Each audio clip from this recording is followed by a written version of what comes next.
जिसके पास बड़ा फंड होता है वो ऑप्शन सेलिंग करता है, मैंने पढ़ाया भी है, तुमने सुना भी होगा। अभी जो बड़ा फंड है, कौन कहता है इसे नुकसान नहीं हो सकता? भाई नुकसान हो सकता है इसे भी। सोचो तुम सबके अकाउंट में 1-1 करोड़ रुपए हैं और वहां पे सिचुएशन ये वाली बन जाती है, तो पूरे साल में तुम जितना कमाओगे नहीं एक ही ट्रेड में देकर जाओगे। समझ रहे हो बात को? तो कहने का मतलब क्या है? कहने का मतलब ये है कि बिना स्टॉप लॉस के कभी भी सेलिंग वाला ट्रेड मत लेना, क्योंकि मार्केट नीचे जाता है, जीरो हो सकता है, ध्यान रखना, पर ऊपर कितना जाएगा ना कोई लिमिट नहीं होती है। 1 रुपए की चीज 1000 हो सकती है, 10,000 भी हो सकती है, पर 1000 रुपए की चीज तो जीरो ही होगी ना, यानी नीचे जाने की तो लिमिट है ना, ऊपर जाने की तो कोई लिमिट नहीं है। Investment in securities are subject to market risk. Please carry out your due diligence and read all the related documents carefully before investing. Channel को सब्सक्राइब करना ना भूलें और हमारे ताज़ा वीडियो सबसे पहले देखने के लिए बेल आइकन को दबाएं।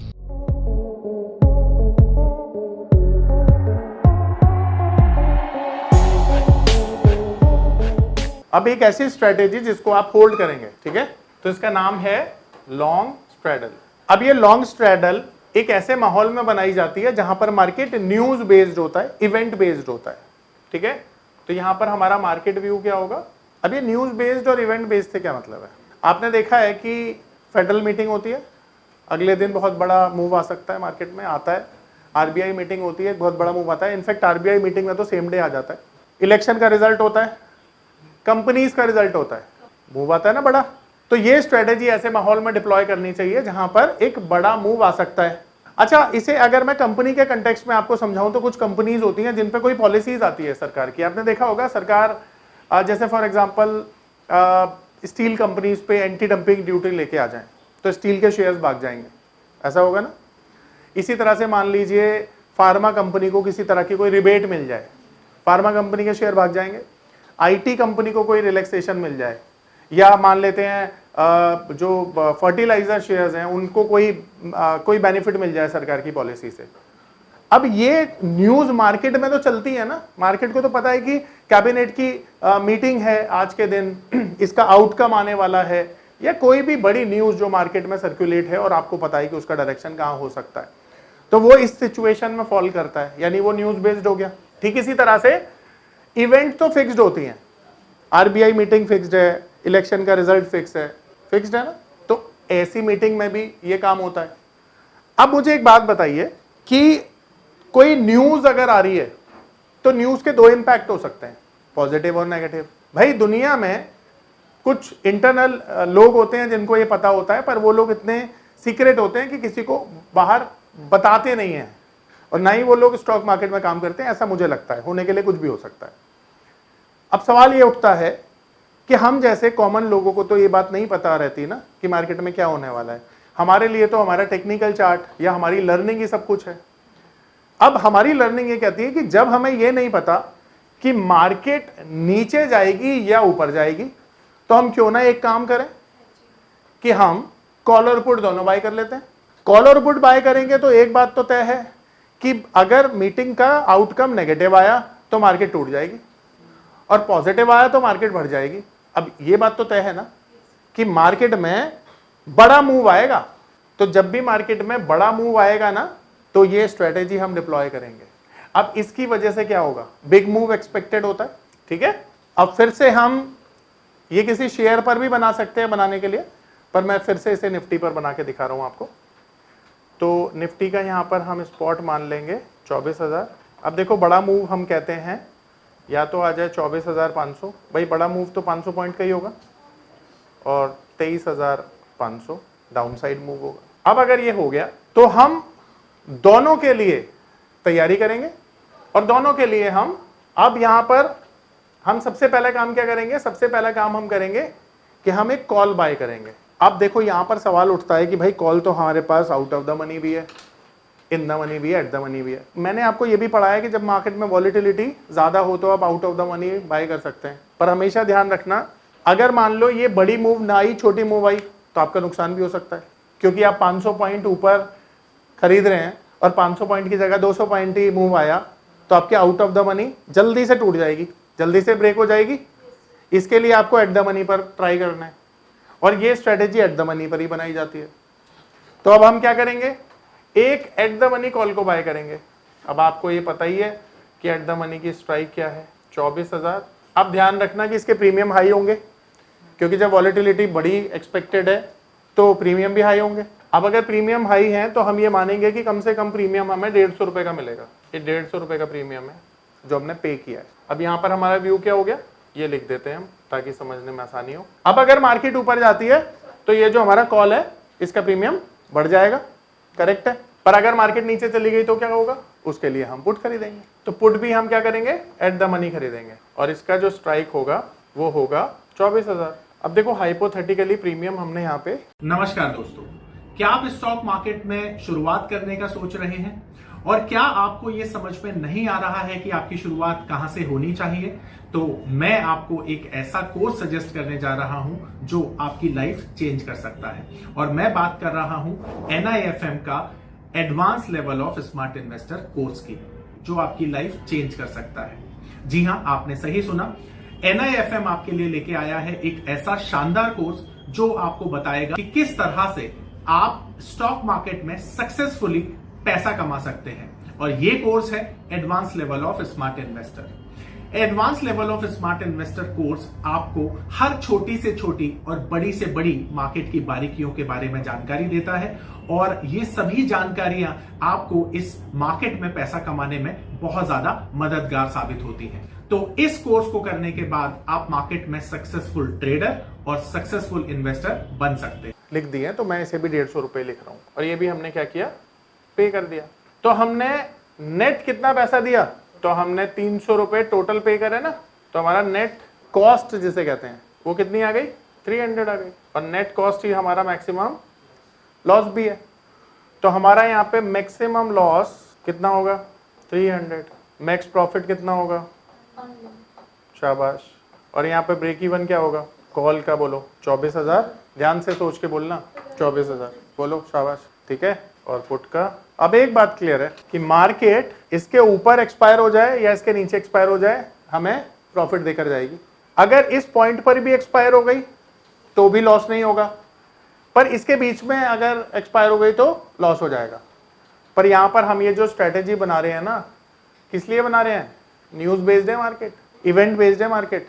तो ऐसी सिचुएशन में क्या होता है, 1 या 2 दिन से ज्यादा टाइम नहीं लगता, क्योंकि आप एक दिन पहले बना रहे हो उसको, ठीक है, तो एक दिन पहले बना रहे हो तो अगले दिन ही रिजल्ट आएगा, ज्यादातर तो केसेस में देखा जाता है। या मान लेते हैं सैटरडे संडे पड़ गया तो वो थोड़ा डाइसी हो जाता है, क्योंकि उसमें क्या होता है फिर आपको होल्ड करना पड़ता है 1-2 दिन।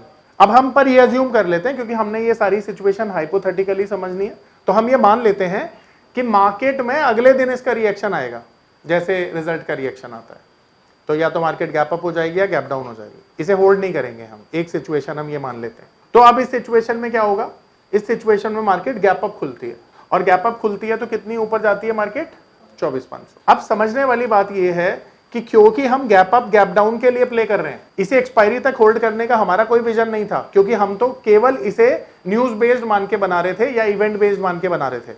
अब यहां पर 2 चीजें होंगी। पहली चीज ये कि यहां पर अगर मार्केट 500 पॉइंट ऊपर चली जाती है तो हमारे पास जो स्पॉट होगा वो स्पॉट तो ये हो जाएगा, पर हम स्पॉट माइनस स्ट्राइक वाला फॉर्मूला इस केस में नहीं लगा सकते।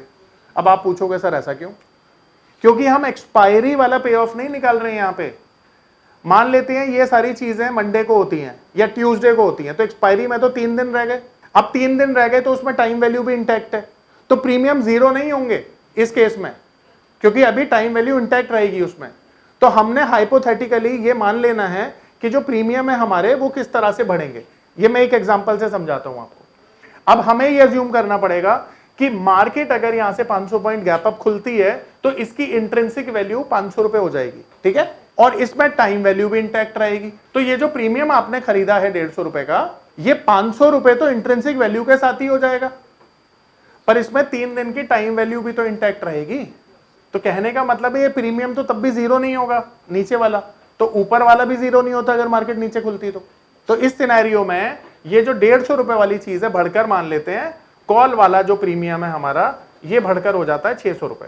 लेट्स अज्यूम टाइम वैल्यू भी रहेगा, तो इसमें इंट्रिंसिक वैल्यू 500 रुपए हो गई, 100 रुपए टाइम वैल्यू हो गई, 600 रुपए प्रीमियम हो गया।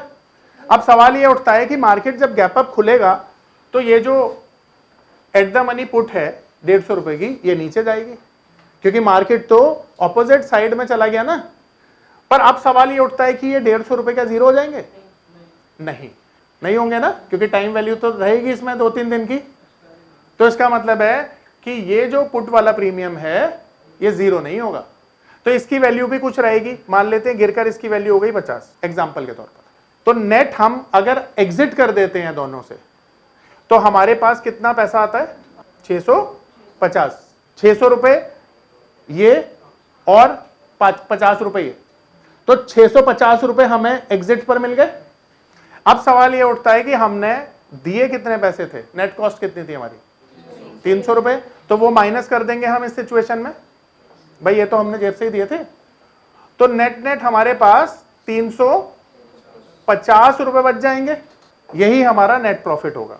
तो हमारा नेट प्रॉफिट इस सिचुएशन में क्या हुआ? 350 रुपए। बोलो आ रही है मेरी बात समझ में? अब सेम वे में अगर मार्केट गैप डाउन खुल जाती है तब भी चीजें ऐसी होंगी। अब अगर गैप डाउन खुलेगा तो एक छोटा सा अंतर आ जाएगा। वो छोटा सा अंतर क्या आएगा बताता हूं आपको। अब देखिए, अगर मान लेते हैं हम मार्केट खुल जाती है नीचे और मार्केट यहां पे आ जाती है 23,500 पे, तो क्या होगा? सेम वे अब ये जो कॉल है इसका प्रीमियम गिर जाएगा, पर जीरो नहीं होगा क्योंकि इसमें टाइम वैल्यू इंटैक्ट रहेगी। पर साथ ही साथ ये पावर ऑफ नंबर थ्योरी इतनी बेहतरीन थ्योरी है कि इसे करने के बाद आप एक अलग अनुभव करेंगे और आपको लगेगा कि शायद इसी चीज की आपको तलाश थी। बहुत सालों की ट्रेडिंग के बाद, इन्वेस्टिंग के बाद आपको शायद ऐसे प्रोडक्ट की जरूरत थी जो मार्केट में आपको वो कॉन्फिडेंस दे पाए, जिस कॉन्फिडेंस के साथ आप रोज पैसा कमा पाए और जितना आप चाहें उतना पैसा कमा पाए। तो हमारी ये जो पावर ऑफ नंबर थ्योरी है ये आपको आपकी सभी इच्छाओं को पूरा करने के लिए है। और आप देखेंगे कि इस थ्योरी को करने के बाद जो आपका कॉन्फिडेंस है, आपकी जो एक्यूरेसी है, आपकी जो क्षमताएं हैं मार्केट से पैसा कमाने की, वो बहुत ज्यादा बढ़ जाएंगी। और आप देखेंगे कि जो आपने आज से पहले अनुभव नहीं किया था अपनी ट्रेडिंग के दौरान या इन्वेस्टमेंट के दौरान, आप इतना बेहतर अनुभव करेंगे इस कोर्स को करने के बाद। क्योंकि मार्केट नीचे गया है तो इस बारी ये जो पुट का प्रीमियम है ये इंक्रीज हो जाएगा। तो अब ये कितना इंक्रीज होगा? अगर इसमें इंट्रिंसिक वैल्यू ही हम देखें तो 500 पॉइंट तो इंट्रिंसिक वैल्यू हो गई। तो 500 पॉइंट इंट्रिंसिक वैल्यू प्लस हम मान लेते हैं 100 रुपए की टाइम वैल्यू। तो अब ये जो पुट वाला प्रीमियम है कितना हो जाएगा? 600 रुपए हो जाएगा। और साथ ही साथ ये कॉल वाला प्रीमियम हम जानते हैं कि गिरेगा क्योंकि मार्केट नीचे गई है। तो अब ये जो कॉल वाला प्रीमियम है हम ये मान लेते हैं ये 50 रुपए की वैल्यू उसमें रह जाती है। यहाँ पे 150 से गिर के ये सिर्फ 50 रुपए रह जाता है, 100 रुपए घट जाता है। तो इस केस में भी हमारे पास कितना पैसा आएगा? 650 रुपए। और 650 में हमारी जो कॉस्ट थी 300 रुपए की, वो हम माइनस कर देंगे यहाँ पर।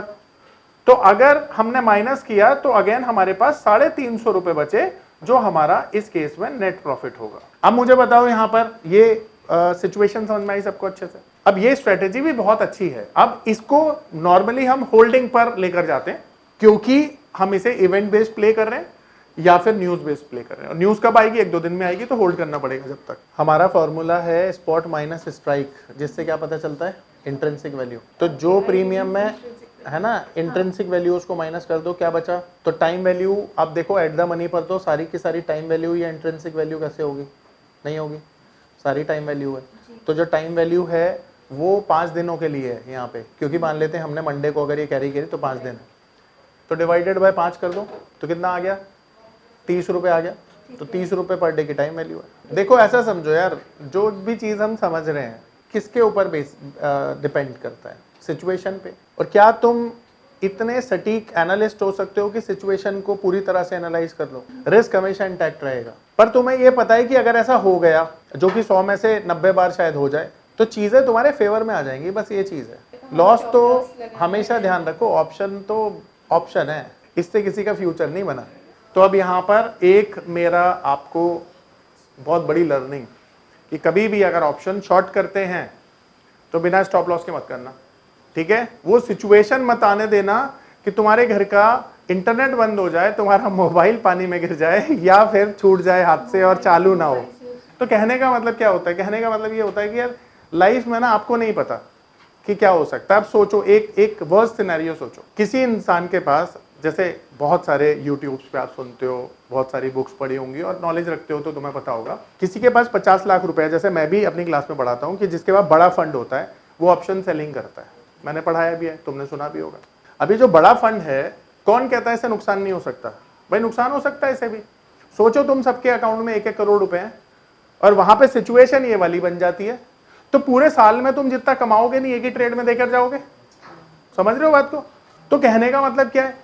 कहने का मतलब ये है कि बिना स्टॉप लॉस के कभी भी सेलिंग वाला ट्रेड मत लेना, क्योंकि मार्केट नीचे जाता है, जीरो हो सकता है, ध्यान रखना, पर ऊपर कितना जाएगा ना कोई लिमिट नहीं होती है। 1 रुपए की चीज 1000 हो सकती है, 10,000 भी हो सकती है, पर 1000 रुपए की चीज तो जीरो ही होगी ना, यानी नीचे जाने की तो लिमिट है ना, ऊपर जाने की तो कोई लिमिट नहीं है। तो इसीलिए जितने भी शॉर्ट वाले ट्रेड होते हैं कभी भी बिना स्टॉप लॉस के नहीं करने चाहिए, इनफैक्ट बाय वाले भी नहीं करनी चाहिए, कहने का मतलब ये है, पर सेल वाले तो कतई नहीं करने चाहिए। तो आपको ये जो ऑप्शन सेलिंग है ना, ये जितनी आसान दिखती है उतनी भयंकर भी है, रिस्की भी है, क्योंकि ये आपका फंड जो है ना खत्म कर सकती है अगर आपकी एक गलती हो गई तो। मुझे अच्छे से याद है 2018 में या 19 में वो जो कॉर्पोरेट टैक्स का वो आया था, आपने वो देखा होगा, कॉर्पोरेट टैक्स को जो रिड्यूस किया था हमारी फाइनेंस मिनिस्टर ने। तो उस दिन निफ्टी में तकरीबन 800 पॉइंट की रैली आई थी और वहां पर निफ्टी 20,000 का नहीं हुआ करता था, 10-12 हज़ार का हुआ करता था।